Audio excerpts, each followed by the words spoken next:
What's up, everybody?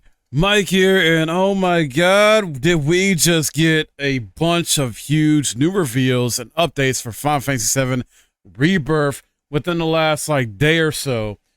Wow, and it's got to be because TGS is going on. They want to get the stuff out maybe right before it or while stuff was going on, but yeah, crazy good things coming, and we are eating good as gamers, us as Final Fantasy fans, Final Fantasy VII fans. This is going to be amazing. This is new stuff that was not even in the PlayStation blog that came out right after the State of Play. So let's dive right into it. It's a lot, and I want to be as thorough as I can be with all this stuff. So Square Enix has confirmed Final Fantasy VII Rebirth will feature 100 hours of content. Yes, yes, yes, including old and new minigames, side content involving new summons that have never been in the original Final Fantasy VII or the remake, and other side quests and activities. So basically, they are adding so much more content to expand Rebirth.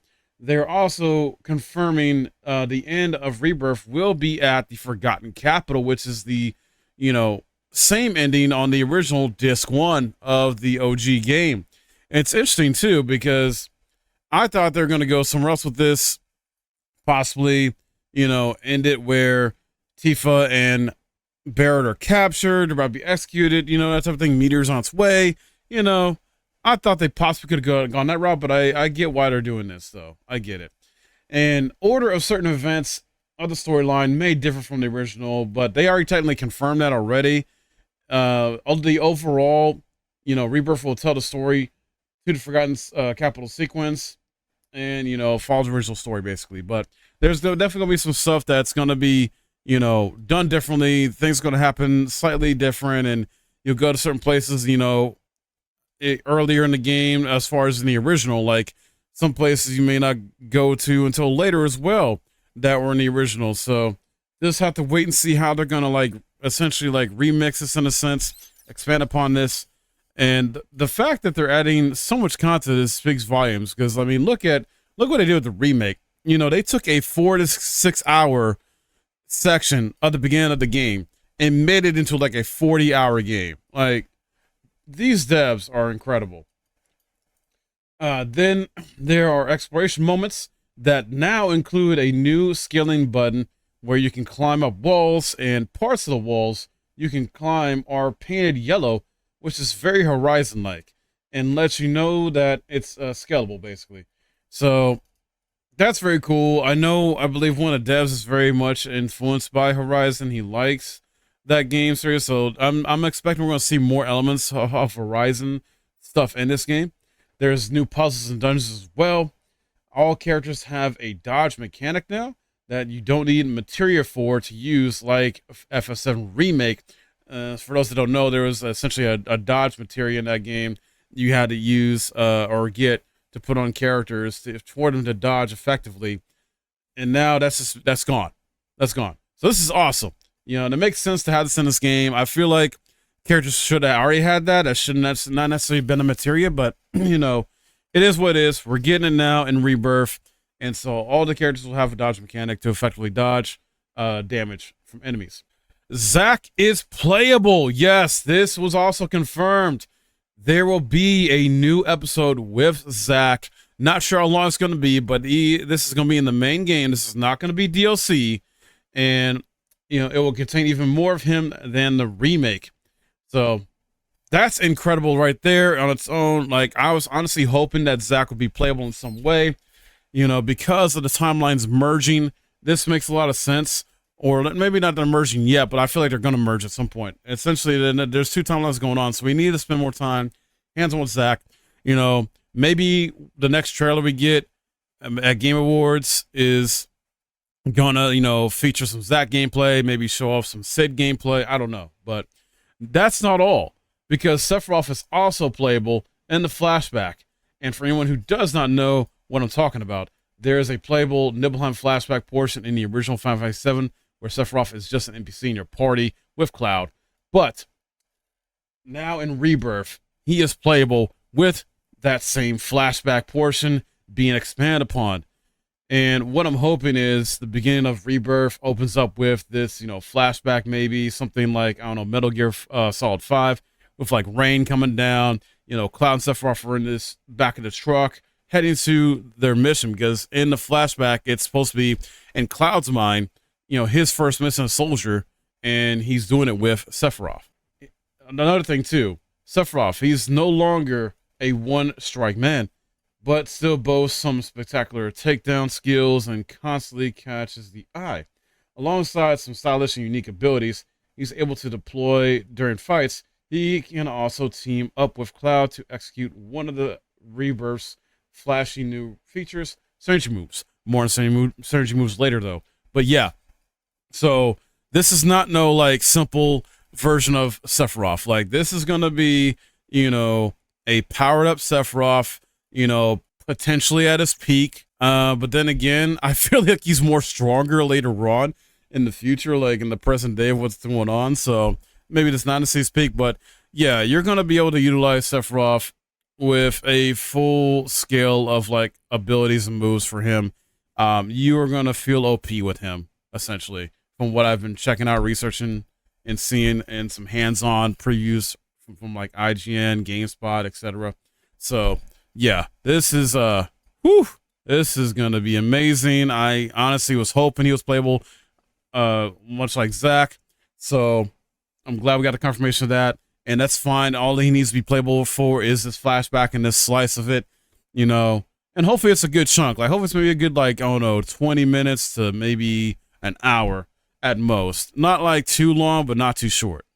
Vincent is an accompanying character to the party in terms of Rebirth, so this will be similar to how Red 13 was in Remake.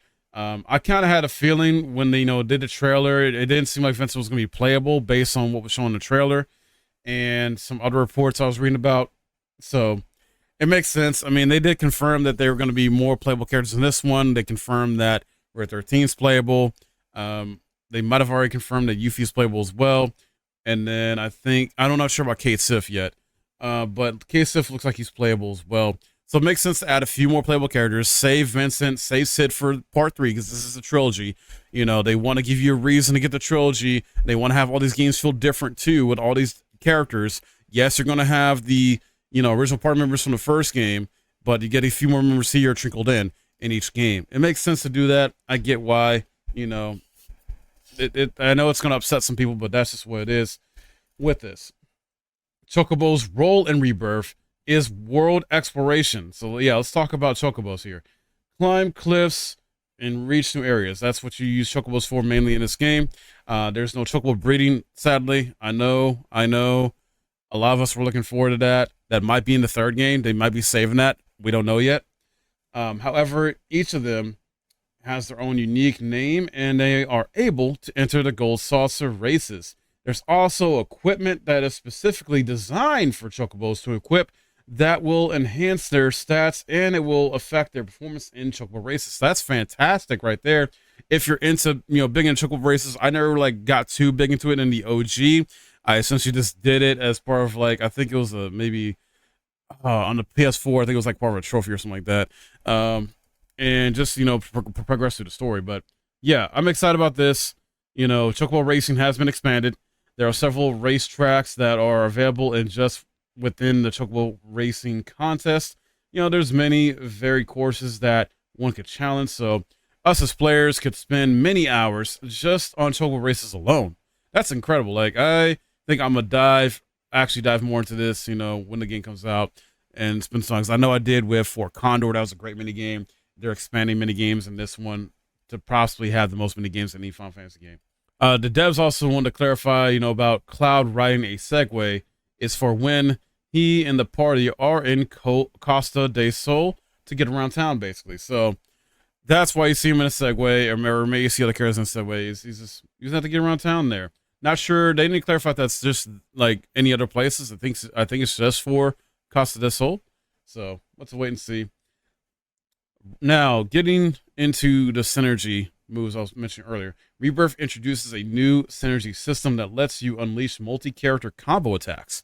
Look out for synergy skills, basic combo attacks that can be used without an ATB charge, and which you employ by holding R1 and then pressing square or triangle.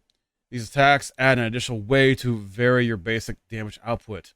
Synergy abilities will be unlocked via a skill tree you'll progress through when leveling up. There's also new materia to expand your options in combat, as to be expected. I mean, come on, they got to bring new materia. In addition to one seen in Remake, like Synergy, Magnify, and Assess. I feel with this, it adds another reason to continually mix up your active party while exploring. Some synergies are AoE as well, and others are directional. The world map is all interconnected, so it's an open world. You can cross the continent over the ocean, so it seems like they're going to include, the buggy and the other vehicle used to get over the water. I forgot the name of it. But I think they're going to say the airship for 3. That makes the most sense. Like, save the airship for 3. Let's just get the buggy in this one, and let's get the other vehicle to go across the water, right? The open areas are littered with crafting materials to pick up as well. Little bits like some leaves or like mist seeds and manifestations of the plant's blessing. These can be used to craft basic items like potions and Phoenix Down. So I'm happy that they're adding crafting to this, because Remake, all you can do is buy them from a shop. You couldn't craft any of these. There are also chocobo stops to unlock, which serve as fast travel locations, letting you return to previous zones even after you've moved on. And from what I've seen in some of these hands-on gameplay from one person or two, you can like pet the small chocobo chickens. Like, you can pet them. It's great. Final Fantasy VII Rebirth's release date is set for February 29th, 2024, and Sony's deal with Square Enix for the game guarantees at least 3 months of exclusivity.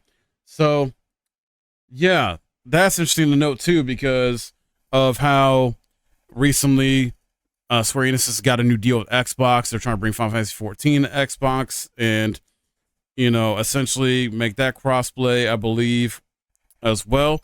And they're going to start bringing more Square Enix titles to Xbox, and I'm guessing Game Pass as well in the future, which is fantastic. Like, I'm tired of all these, like, third-party companies that are just having these timed exclusives like that. No. And really, I mean, I get it's a first-party. If it's a first-party made game in-house, I get you're going to have it as exclusive. But third-party games, no. Let's just have it be available on everything, please.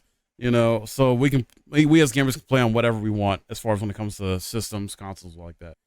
So we'll see what happens with that. I'm hoping this means that the PC version may come out later in 2024, like the fall or winter, as well as, Xbox. So, and I'm hoping the PC version is really good. But obviously, I'm going to have to try and get it on the, PS5, because that's where it's launched first, and that's where I want to play it at. So that wraps up all the new reveals and details about Rebirth.